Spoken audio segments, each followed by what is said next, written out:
Desde hace un mes y medio, muchos hogares en España utilizan el contador inteligente. Permite facturar la luz por horas y según el precio de la luz en el mercado en ese momento. La clave está en saber cuándo es más barato el precio. Sepa que a medianoche y por la mañana el coste baja. Este es un contador inteligente. Hace un mes y medio que se han empezado a instalar en España. Permite a quienes lo tengan en sus viviendas pagar la factura de la luz por horas. Es decir, su factura irá en función del consumo que realice cada hora y según el precio que marque en ese momento el mercado mayorista de electricidad. La clave está en conocer cuándo es más barato el precio de la luz. Por lo general, el mercado mayorista marca precios más bajos a partir de las 12 de la noche y hasta mediodía, y los más altos cuando más consumo hay, durante la tarde y hasta las 11 de la noche. Para quienes tengan los nuevos contadores inteligentes, Red Eléctrica de España ofrece a través de su página web este gráfico que permite conocer el coste que tiene la energía eléctrica a tiempo real. Casi 11 millones de clientes podrán acogerse a este nuevo servicio. Pues vamos a intentar esta mañana dar luz a un ahorro posible, si es posible. Vamos a hacerlo con Ángel Treviño, que es director de Ecoluz Consultores. Señor Treviño, ¿qué tal? Buenos días. Muy buenos días. Buenos días. Está claro que la factura de la luz se ha convertido para los usuarios, para los ciudadanos, en un quebradero de cabeza. Queremos saber cómo ahorrar en nuestra futura factura de la luz, pero tal vez para ello tenemos que empezar por saber interpretar la factura que nos llega a casa, señor Treviño. Sí, bueno, para interpretar la factura necesitaríamos mucho más tiempo, ¿no? Porque es algo complejo, pero básicamente a nivel del nuevo la tarificación horaria, tenemos que tener en cuenta que los horarios más caros de uso son desde las 8 de la tarde hasta las 11:30 de la noche. Con lo cual, para ahorrar directamente, lo que tenemos que intentar hacer es no consumir mucha energía desde las 8 hasta las 11:30. Pero eso se hace complicado, señor Treviño, porque esa hora es cuando normalmente está la gente en casa, ¿no? Claro, es cuando más demanda energética hay. La energía cambia cada hora según la demanda energética, la oferta y la demanda. Si hay mucha demanda porque todo el mundo está en casa utilizando los electrodomésticos, subirá el precio de la energía. Con lo cual, o tenemos que hacer algo más, porque si solo nos dedicamos a tener cuidado con los precios de la energía en las horas diferentes del día, podemos tener una sorpresa. Señor Treviño, ya que habla de ese asunto, nos ha hecho llegar un gráfico donde se ve exactamente una línea donde se compara cómo es la evolución del gasto en distintos horarios a lo largo de la jornada. Vemos ahí las 24 horas, ¿no?, distribuidas. Sí. ¿Y qué podemos apreciar en ese gráfico, señor Treviño? La mayoría de los hogares tiene es la línea naranja, ¿vale? Red Eléctrica Española publica los precios del día siguiente a las 8:15 de cada día. Es decir, que hoy a las 8:15 podemos saber el precio de mañana, porque la energía se calcula de hoy para mañana, ¿vale? Entonces, un día de antelación. Un día de antelación, para que uno pueda saber su gasto energético. Y vemos que hay una curva que es naranja, esa es la de los hogares, la mayoría de los hogares. Luego hay otra que es discriminación horaria, que habría que ver si la casa necesita discriminación horaria o no. Vale, hay más fórmulas de ahorro, pero bueno, directamente podemos calcular nuestro ahorro viendo la curva del día siguiente en Red Eléctrica Española. Señor Treviño, ¿esto no es un poco como un círculo vicioso? Porque si ahora todos los españoles decimos, pues no vamos a utilizar la luz desde las 6 de la tarde hasta las 10 de la noche, va a cambiar las horas más caras y más baratas. Es decir, hay que estar muy atento a los posibles cambios. Claro, por eso todos los días resulta que Red Eléctrica te dice cómo va a ser la demanda del día siguiente. Hay una previsión, según lo que ha pasado hoy, va a ser mañana. Entonces, si todo el mundo cambiara los hábitos de uso, evidentemente el precio de energía cambiaría, porque la energía es virtual. Todo está en un sistema informático y se controla desde el OMIE en Madrid. Entonces, es oferta y demanda, los productores y los que demandan esa energía. Y así se hace un casamiento y se pone el precio de energía por hora. Es decir, que la energía va a ser siempre más cara cuanto más personas la estén usando. ¿No es una manera de que la empresa siempre gane? Hombre, claro, al final la electricidad también es un motor y cuanto más necesites meterle cartuchos, por así decirlo, a una nuclear o gasolina a un motor, más gasto vas a tener, tanto en gasolina como material, como pérdidas del sistema. Entonces, siempre que haya más demanda eléctrica va a haber más pérdidas y con lo cual va a ser más cara la energía. Bueno, sorprende conocer que, por ejemplo, dentro de la factura de la luz del 100% que corresponde a nuestra factura, el 37% es el consumo que nosotros hacemos. Luego, el 41% es peaje, el 21% es impuesto. Es decir, lo único que podemos jugar el consumidor a la hora de intentar ahorrar es en ese 37%, señor Treviño. Sí, nosotros hicimos un vídeo que se llama El hermano de Juan es atracado por las eléctricas, en donde se ve, está puesto en YouTube, donde se ve perfectamente todas las partidas presupuestarias de impuestos que pagamos con el recibo de la luz.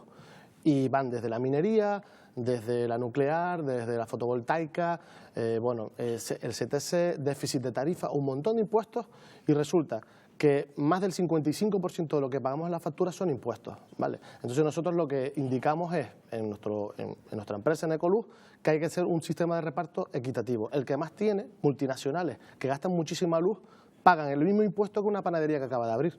Entonces, si son impuestos, oye, pues vamos a un sistema de impuestos, ¿no? ¿Por qué? Porque después no se puede trabajar. Tenemos un 45, un 37, donde se puede modificar con el sistema horario, con haciendo reducción de compañías eléctricas, presupuestos y tal, pero sigues pagando muchísimos impuestos, por eso es de las facturas más caras de toda Europa, la española.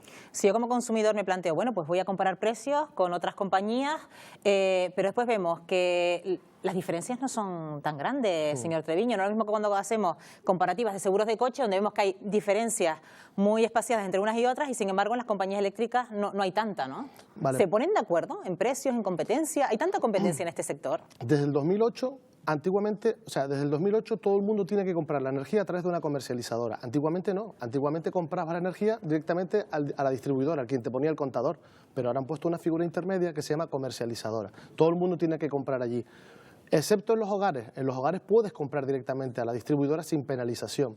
¿Qué pasa? Que en los hogares hay tan poco margen que el precio del mercado de todas las compañías es el mismo.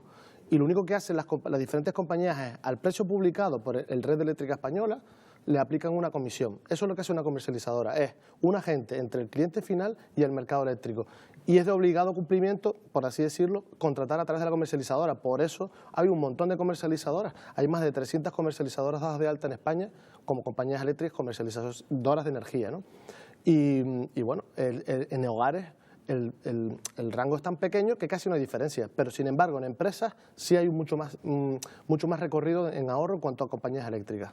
No sé si han hecho el cálculo, si somos escrupulosos, si nos proponemos ahorrar luz, si todos los días vamos a las 8:30 de la tarde a ver esa página web y decidimos poner la lavadora a las 3 de la mañana, si seguimos todos los consejos, una familia al año, ¿cuánto se puede ahorrar? Bueno, pues hay un cálculo que es que poner la lavadora a las 3 de la mañana durante un mes te ahorra 1,18 euros. Así un que, café. Pero el quebradero de cabeza que le supone al vecino de al lado... Claro, a lo mejor la multa de la denuncia por el ruido y el escándalo es más cara. Va a ser más cara. Entonces hay que hacer otras alternativas. Aparte del sistema horario, hay que hacer otras soluciones de eficiencia, ¿no?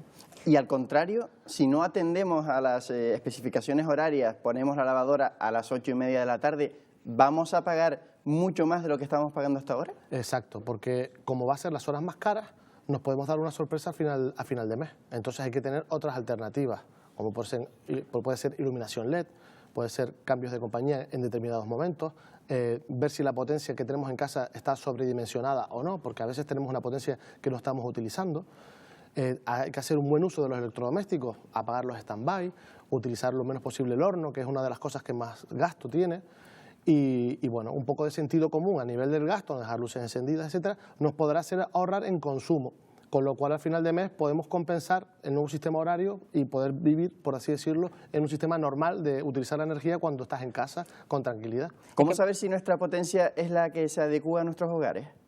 La potencia es toda la cantidad de aparatos que podemos encender a la vez. Si nosotros encendemos una serie de aparatos a la vez y son demasiados, puedes saltar la palanca de casa, ¿no? Salta la palanca, apagas el aparato y luego vuelves a subir la palanca.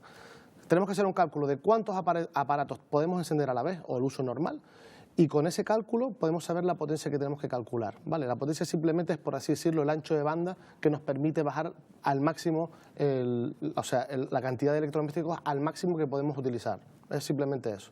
Pero tal vez muchos usuarios no están viendo, señor Treviño, y a lo mejor piensan, esto de cambiar de compañía, esto de rebajar la potencia de mi casa me va a suponer un coste añadido, le va a suponer un coste añadido a los usuarios que a lo mejor no han dado ese paso por temor a que esto les suponga a lo mejor unos gastos de trámite.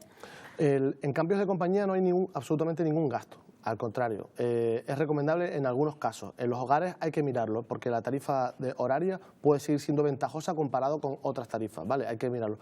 En las empresas ya le digo que nosotros, por la experiencia que tenemos, cambiar de compañía todos los años es muy bueno y positivo. Y bueno, con respecto a la pregunta de la potencia, pues nada, verificar qué electrodomésticos son los que estamos utilizando, bajarlos bajar la potencia o subirla, dependiendo, puedes subir o bajar, podemos tener un ahorro. Y el coste de trámite en la distribuidora son 9 euros. Así que no es mucho. Bueno, tal vez también la gente en casa dice, a lo mejor todo esto me va a suponer más costes que la factura de la luz, el hecho de cambiar los electrodomésticos, el hecho de comprar las luces LED, porque al fin y al cabo son todavía más eficientes que la de bajo consumo. Entonces, al fin y al cabo, la gente dice, ¿compensa todos estos cambios para tener a lo largo un ahorro en la factura de la luz que ya me lo he gastado en otro tipo de cambios en mi vida? Pues teniendo en cuenta que la luz ha subido en 5 años casi un 55% y cada vez sube más, cualquier cosa que hagas con respecto a bajar la tarifa de la luz va a ser positiva y además está súper demostrado, los LED ahorra casi un 82% en iluminación y se amortiza, aunque cueste un poco más caro, vale la pena tenerlo en casa porque al final lo vas a amortizar y como vemos que la factura de la luz cada vez sube más, cuanto menos consumo tengamos, pues mejor. Señor Treviño, una pregunta más, la última brevemente porque nos quedamos sin tiempo.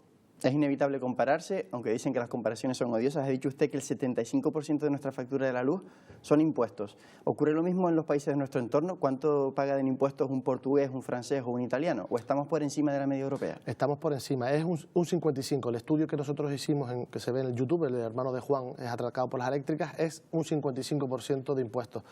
Por eso es más caro la energía en España, porque la producción sola, tenemos un buen sistema productivo. Nosotros tendríamos que tener una factura eléctrica muy barata, pero tener una factura eléctrica como la que tenemos en España hace que seamos cada vez menos competitivos y tener una panadería en Gran Canaria es menos competitiva que tener una panadería en Alemania, simplemente porque si utilizamos el horno en Alemania nos saldrá mucho más económica la factura de la luz y es una losa que va cayendo todos los meses a los pequeños empresarios, ¿no? Bueno, pues espero que en casa haya quedado más claro cómo interpretar la factura de la luz. Señor Treviño, gracias por acompañarnos esta mañana. Muchas gracias. Buenos días. Muchas gracias.